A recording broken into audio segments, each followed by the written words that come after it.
At first, I didn't pay very much attention to the guy.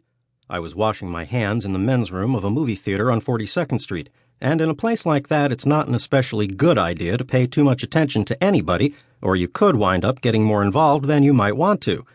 It's not that everybody is a faggot, but everybody figures everybody else is a faggot, so if you let your eyes roam around, you could get A, groped by someone who's interested, or B, punched in the mouth by someone who's not interested, or C, arrested by someone who's a cop.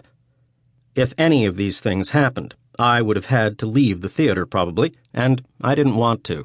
I had already seen both movies, one of them twice, but I still didn't want to leave. It was warm in the theater.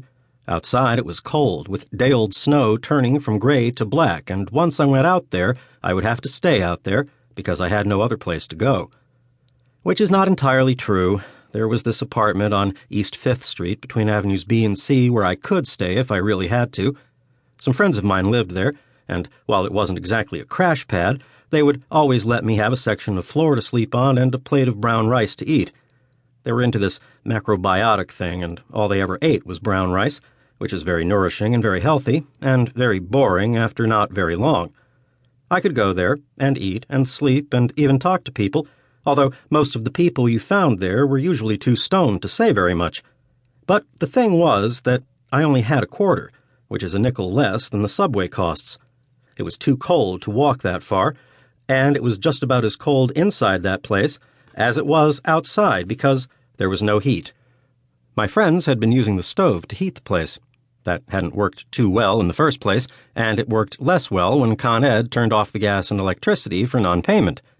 They burned candles for light and cooked the rice over little cans of sterno.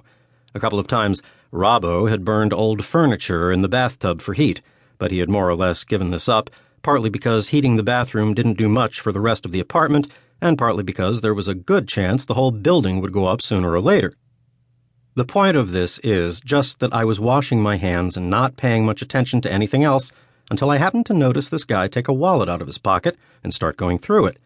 He was sort of hunched toward me, screening the wallet with his body from the washroom attendant, who I think existed to make sure that if anybody did anything dirty, they did it in one of the pay toilets.